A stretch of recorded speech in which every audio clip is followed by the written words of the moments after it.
Eleanor. Shall we kick off then, Priya? Yeah, that sounds good. A few people have entered, and I think that they're all sort of texting on the Zoom chat already about which country they're on today. And those of you that have just started to join in, if you could keep doing that, that would be wonderful. Namaskaram, namaste.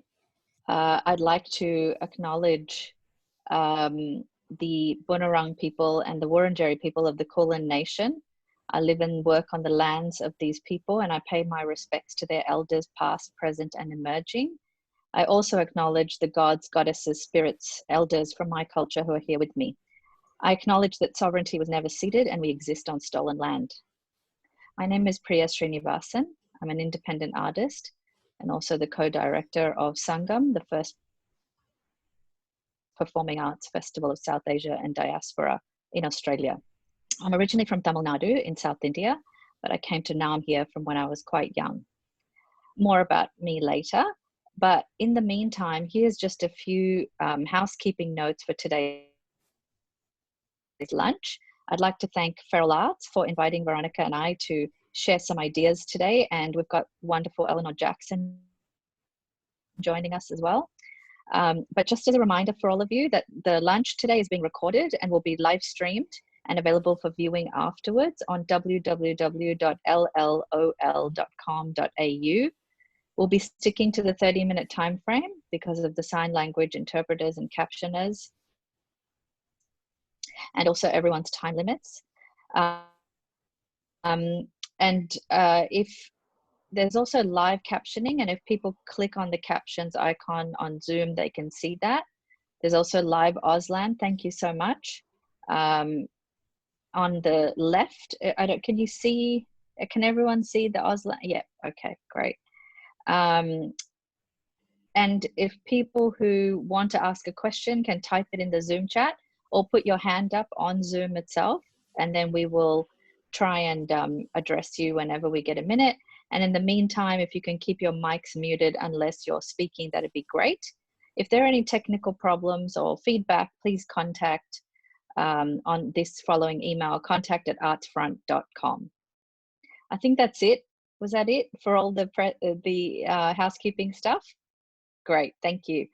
I'm co-presenting today with the incredible powerhouse many of you know as Veronica Potter, CEO of Multicultural Arts Victoria and former CEO of Arts Access, who stepped down from her position to make room for a leader that reflected the diversity of that institution.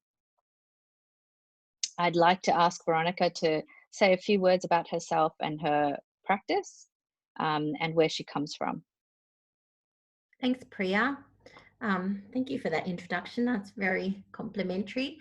I'm Veronica Potter. I'm the CEO of Multicultural Arts Victoria. I live and work on the lands of the Wurundjeri people from the Kulin Nation, and I also pay my respects to elders past, present, acknowledge that sovereignty has not been ceded and that this is and always has been Aboriginal land. Priya always insists that I introduce myself. I'm always very reluctant to do it. I've had this practice of kind of, sitting in the background of the work that I've been doing for a very long time, which is where I find myself most comfortable. But Priya's always insisting that, introduce yourself. People need to know who you are. So I will tell you that I am a migrant to this country. I came as a young girl. I hail from a small country called Uruguay, population 3 million, so very small. It is also a colonized country of European settlers, predominantly Spanish and Portuguese. So Spanish is my first language. The indigenous people of Uruguay are the Charrua, the Chana, Arachan, and Guarani. They are also, they've also been all but wiped out due to territorial occupation and war. So I stand in solidarity with all Indigenous peoples across the world and their collective struggle for reparations and Indigenous sovereignty.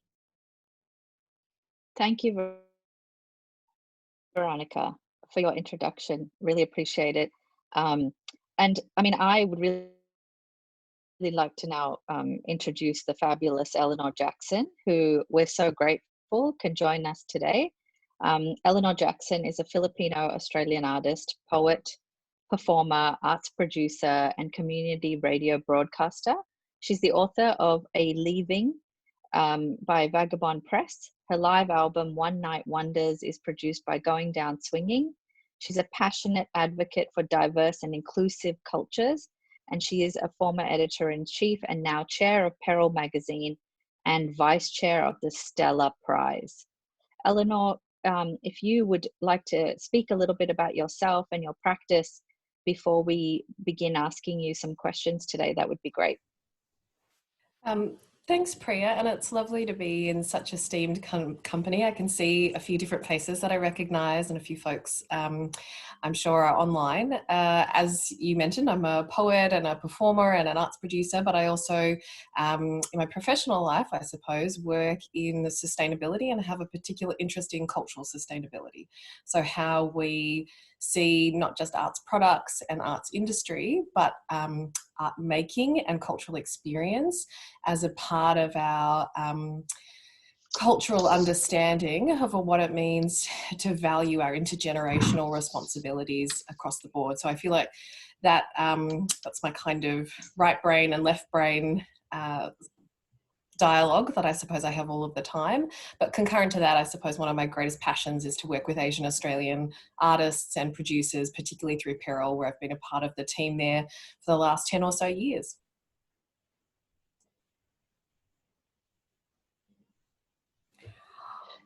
Thank you so much, Eleanor. What a great introduction.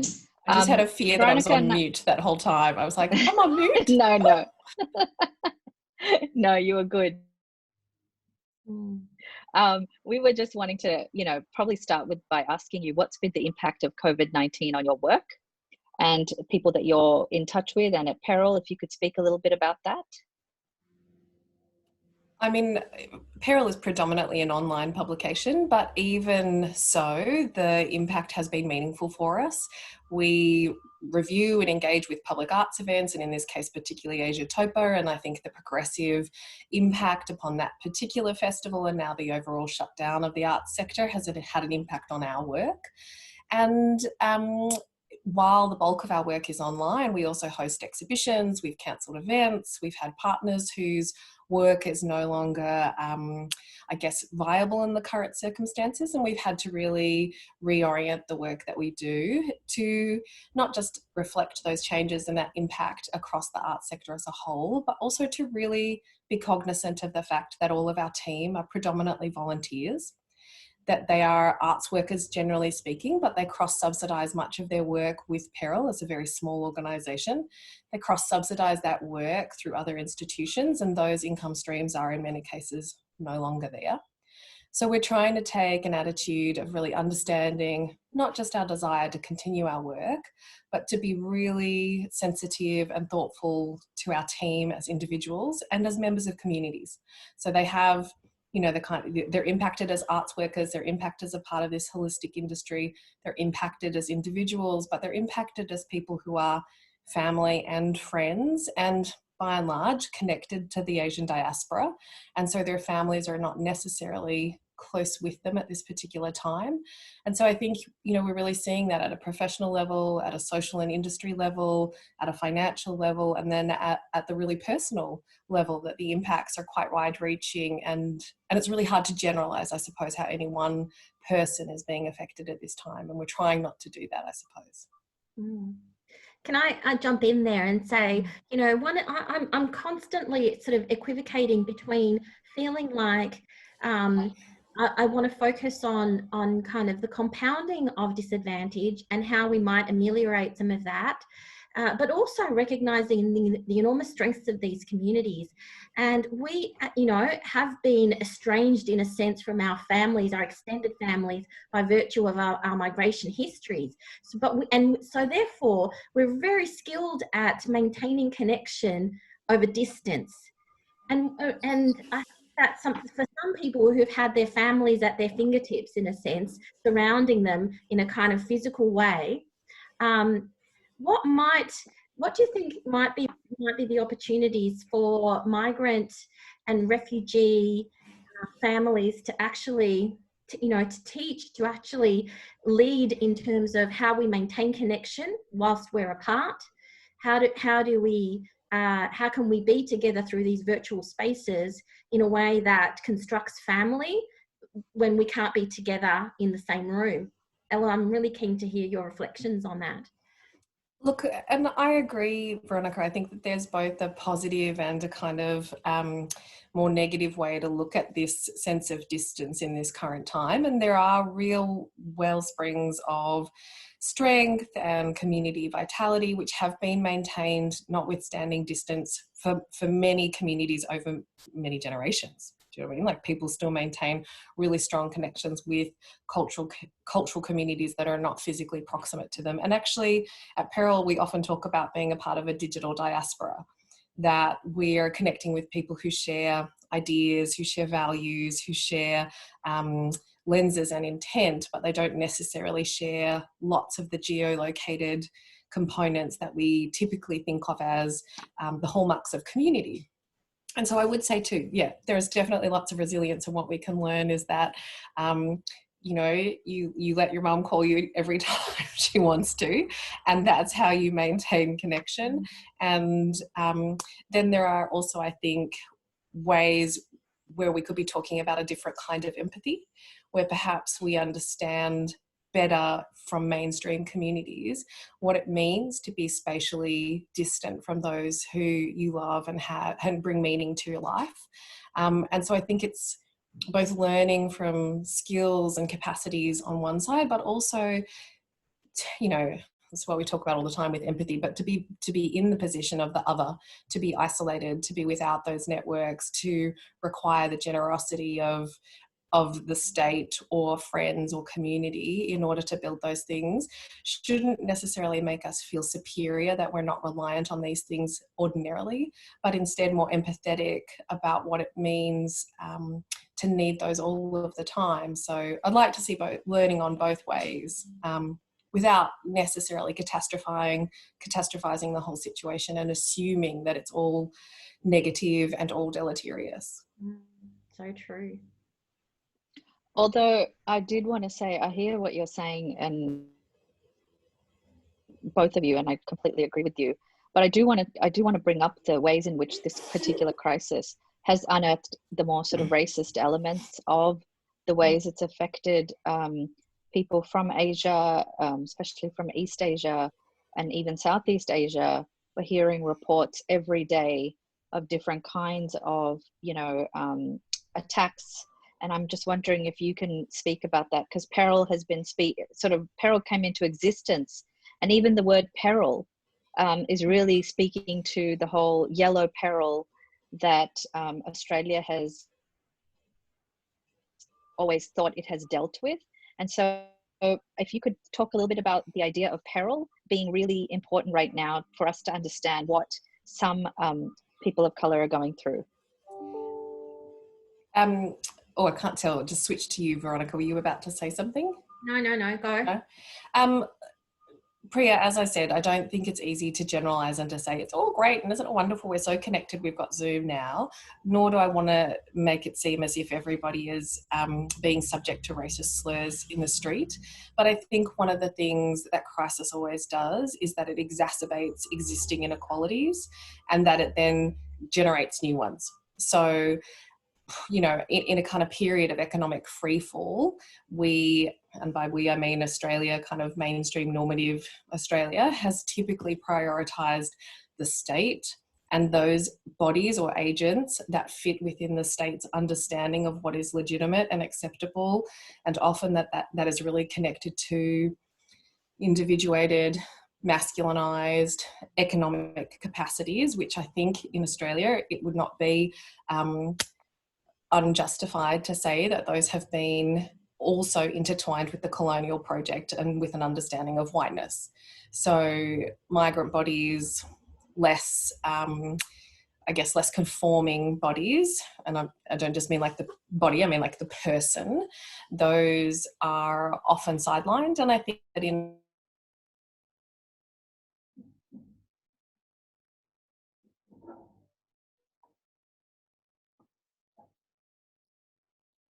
across all of Australia's history, but about the recurrence of kind of xenophobic and anti-outsider rhetoric, which is ably employed whenever there is a crisis. So our capacity to racially scapegoat when there is a period of foment or tension is still really deeply woven into Australia's national culture. And I think that's what we're really sadly seeing now when we see incidents of street violence against East Asians and others. We're seeing a return in fearfulness to blame the other, and the visible other in the Australian case is often migrants. And yeah, I mean, I don't find that situation to be anything other than heartbreaking. And unfortunately, to reinforce the idea of why peril continues to exist. I mean, often lots of folks talk about Asian Australians as a model minority, so a group of people who have had a certain kind of economic or social upwards mobility over a period of generations. But I've often really tried to counter that and say that cyclical racism is about undergirding values that the culture still holds about who is a legitimate and who is an illegitimate Australian and what they contribute. So this resurgence of current kind of street and social violence is unfortunately not surprising, and I think only galvanizes us further about why we exist and why we keep wanting to be a part of a more nuanced conversation.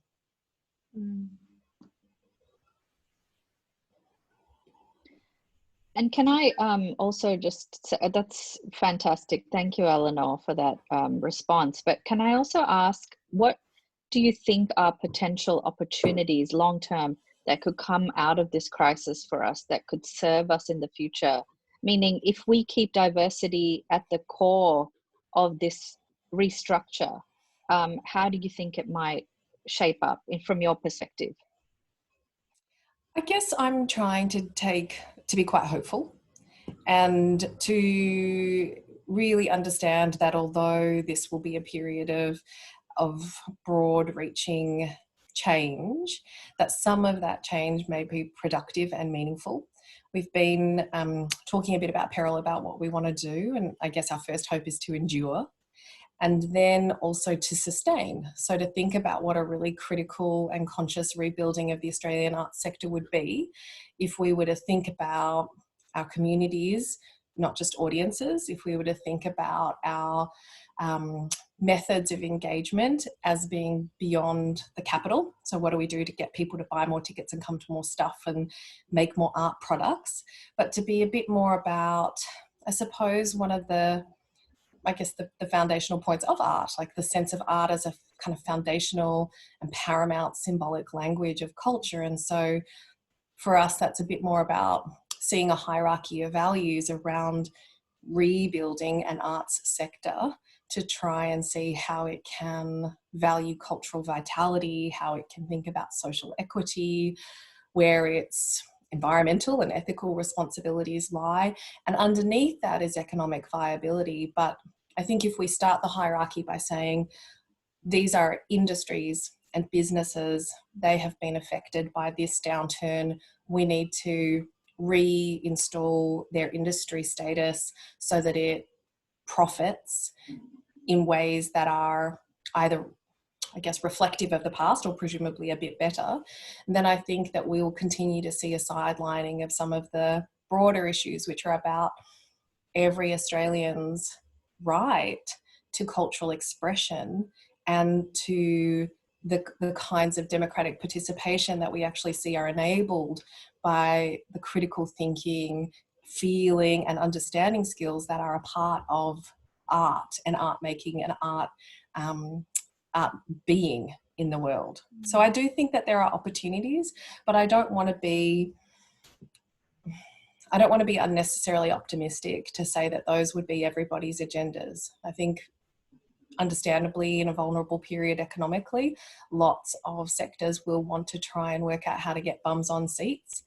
And I guess there is a hope that if we were to see a real flattening of the economic model across the arts, that we might then say, what do we need to reinvest in to make this a more socially equitable industry or sector, with some of those other values in mind, I suppose, around community and social capital and the broader understanding of how arts contributes to our ethical conduct in the world.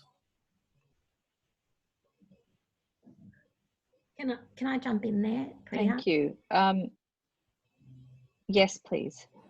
I think it's a brilliant response, Eleanor. And just before starting this session, we were having a conversation about this very thing around how do we reshape the narrative about what is the purpose of arts and culture that transcends the kind of limited thinking that currently prevails around what is this industry for. But I wonder if you could speak specifically to the literature sector, the writing sector. I'm reading in social media and other forms that it has been disproportionately hit by funding cuts, and it is a sector that I think is important to reflect on, particularly around the diversity issue, because I think so much has been happening within that sector to try to elevate the voices of diverse writers, to try to grapple with the inherent problematic nature of our overall industry in terms of replicating for cultural forms of whiteness. Can you tell us a little bit about what's going on in that sector right now, and how this may negatively or positively impact on some of the work that we've been trying to do around pivoting those, where the focus has been for writers? I was like, aren't there 8 minutes left? Would you like to ask the kind of fundamental existential purpose of the entire literary sector? Look, I mean, I don't think it takes... what's the phrase? Do anybody could see that the literary sector is underfunded for there's an excess of supply and whatever. Do you know what I mean? I hate when I use economic terms lightly and I clearly don't understand them. But either way, there's an asymmetry between the amount of cultural production that we have and the amount of funding that we have to support that cultural production. And I think that has...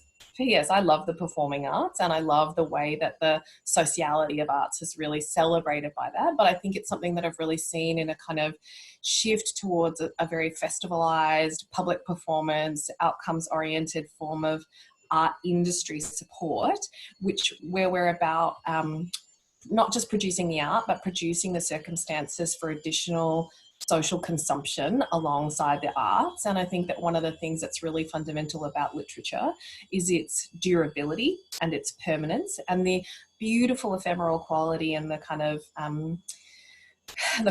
moment in time work that we get from performance is also really vital. But I do think that as Australians in general, we have underinvested in the last however long in our own literary sector, sometimes due to the costs and the practical realities of what a publishing sector means, and also because of what access to global English literature has meant in an increasingly international field for that particular market. So I think there are lots and lots of different changes, and I would say it is actually a really great pity, because I would say that in the last 5 to 10 years we have seen a real flourishing of diverse Australian voices. I think a willingness on behalf of the Australian community to look more compassionately back in at themselves, but also more critically at what those histories entail. And I think that that's a kind of truth-telling that's long overdue, but also has benefits on both sides of the ledger. So not just for those who need to tell their truth, but for those who want to, I guess, move forward in a world that is based on that reality and that complexity. And I think that I don't have any kind of specific way out for it, but I would definitely say that, the sector as a whole is grossly underfunded. Literature continues to receive, I think, smaller than they do deserve portion of that, particularly to counter what global English arts consumption and literature looks like and the costs of books. But there is a deep value in learning to recognise our own voices, to ask ourselves to make those voices as complex and holistically representative of who we are, in order to be able to, I guess, build a better community that is founded on a kind of realistic and reality narrative about where we have been and where we want to go. I do mean, there's a Filipino phrase, by Jose Rizal, a bit like, he who does not know where he comes from will never get where he's going. And I think that Australia really really kind of typifies that some of our lostness for our own national narrative is about a deep desire for cultural erasure about our past and our histories. That's fabulous, Eleanor. Thank you for that. We've got about 4 minutes left, and I'm wondering if there's anyone present today that has a burning question or comment that we could speak to. I know that, I don't know who wrote this from Feral Art. Great time to think about the future we want and what roles the arts play in that future. I think it's a really interesting question that we're asking. Again, back to our earlier question around what happens if we not only place the arts at the center of this economic recovery, but diversity at the heart of that. And by diversity, talking about the erasure that has happened with colonization, continued colonization, and then subsequent waves of immigration that have also complexified how we understand ourselves. Any takers? To solve all our problems? Priya, I was going to add a little bit to now. that. I think one of the things that it's really interesting for me here in Australia when I talk to people about what culture means to them, in that people are very expressive and articulate about what professional arts practice looks like, but are often rendered incapable of describing what their cultural grounding and values and purpose is. And I do think that the way that we create a false hierarchy of professional practice, which sits above cultural belonging and expression and understanding, is a real inhibitor to us having a more diverse and inclusive arts sector. And by extension, a more diverse and inclusive culture. Do you know what I mean? That we separate and deculturate arts practice, and that we actually value a kind of cultural erasure in our multicultural assimilation, and that we try to enforce that kind of cultural assimilation for First Nations communities, is really to the detriment of all of us, because to belong, to have a life of meaning, to see purpose and value in the things that you do, make and create, and to have expressions for that feeling and value, there are things that make life fundamentally more worth living and make crisis fundamentally more manageable. I think that's an amazing place to perhaps finish our conversation today. I can't think of a better way to leave this discussion than thinking about the way that art can create, and culture more broadly, as you're talking about, Eleanor, can create a way forward for us if we embrace it in its totality and in a much more nuanced way. I know that there's a few announcements that are required today by Feral Arts about the forthcoming little lunches. So I might just hand over to Priya for my final words. But thank you for sharing your thoughts. Thank you. Thank you. And over to you. Thank you so much. Yeah, thank you so much, Eleanor and Veronica, both of you. These half an hours just doesn't feel like enough. We could just keep going on, but what a great place to end today. A couple of notes. Thursday's little lunch is now going to be a hot brown honey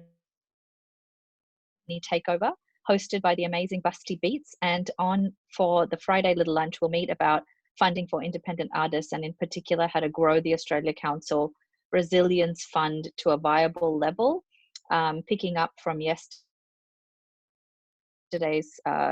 questions and comments that happened, and the details will all be available on the Little Lunch website. Thank you again to Feral Arts and Arts Front for creating these platforms. We really appreciate being in conversation with all of you. Thank you so much.